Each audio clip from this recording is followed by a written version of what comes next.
Assalamualaikum warahmatullahi wabarakatuh. Perkenalkan, saya Tika Yunifosia dari Prodi Farmasi reguler semester 3 Universitas Peradaban Bumi Ayu. Di sini saya akan memberi informasi sedikit tentang reseptor kofaktor dan reseptor sitoksin. Reseptor kofaktor penting dalam pertumbuhan proliferasi dan diferensiasi sel. Terdapat overekspresi reseptor growth factor pada sel-sel kanker, contohnya yaitu reseptor EGF terekspresi lebih dari 100 kali pada kanker epitelial, sehingga menghambat aktivitas reseptor EGF karena dapat menekan pertumbuhan kanker. Sebaliknya, pada penyakit gangguan pertumbuhan mungkin terjadi defisiensi growth factor atau gangguan aktivitas reseptor growth factor. Berikutnya ada contoh obat yang bereaksi pada reseptor growth factor. Yang pertama ada epithelial growth factor. Contoh obatnya erlotinib, gefitinib, dan lapatinib. Sifatnya antagonis dan efeknya menghambat pertumbuhan sel epitelial menjadi anti kanker. Yang kedua ada vascular endothelial growth factor. Contoh obatnya ada semakanib. Sifatnya antagonis, menghambat angiogenesis menjadi anti kanker. Dan contoh obat yang lainnya ada bevacizumab. Sifatnya antibodi monoklonal THDP VEGF yang efeknya anti-angiogenesis. Yang ketiga ada insulin-like growth factor. Contoh obatnya Ikrelex. Sifatnya agonis, efeknya membantu pertumbuhan.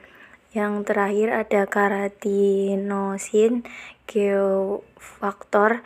Contoh obatnya Capivans. Sifatnya agonis, efeknya mencegah mukosidtis oral pada kemoterapi.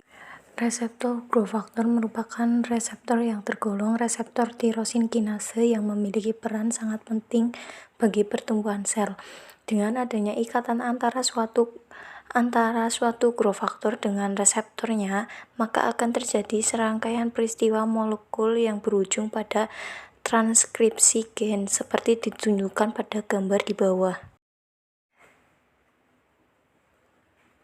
Reseptor sitokin. Sitokinase adalah protein dengan BM rendah 10-30 kDa yang memperantarai bermacam-macam fungsi yang terkait dengan sistem imunitas. Sebagai besar sel-sel dalam tubuh dapat menghasilkan dan berespon terhadap sitokin. Sitokinase adalah sebagai alat komunikasi, contohnya interleukin 1, interleukin 2, interleukin 3, interleukin 4, interleukin 15, dan lain-lain. Tumor necrosis factor TNF alpha, interferon IFN Y. Dari struktur kimianya, beberapa sitokin berbentuk protein rantai tunggal. Aksi sitokin bersifat pleiotropik, artinya satu jenis sitokin dapat memperantarai berbagai Fx yang berperan pada sel-sel yang berbeda. Sitokin dapat bereaksi pada sel-sel yang mensekresinya.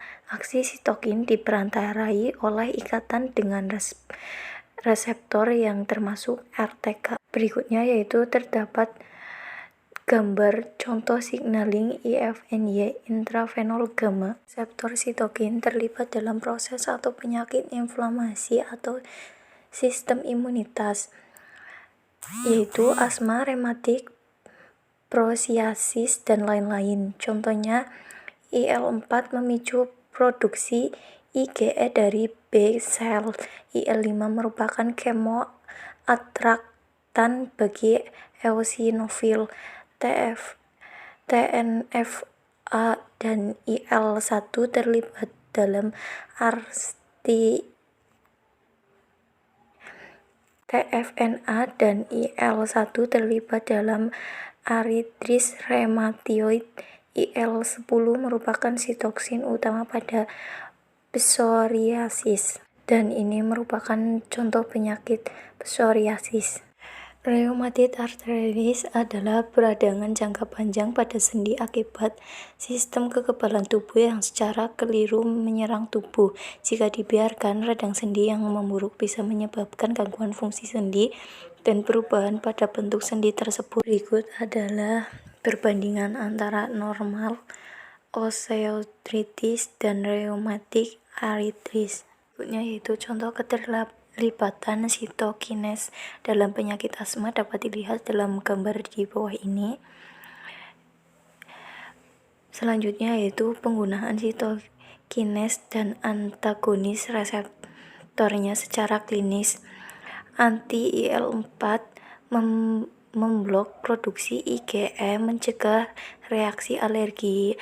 Anti-IL-5 mencegah migrasi eosinofil, mencegah inflamasi alergi pada penyakit asma. IFN-alpha pengobatan hepatitis C virus dan infeksi virus lain. IL-2 adjuvan pada terapi bladder cancer. Anti-TNF rheumatoid arthritis. IL-1RA rheumatoid arthritis. IL-10 psoriasis. Sekian informasi dari saya, kurang lebihnya mohon maaf. Wassalamualaikum warahmatullahi wabarakatuh.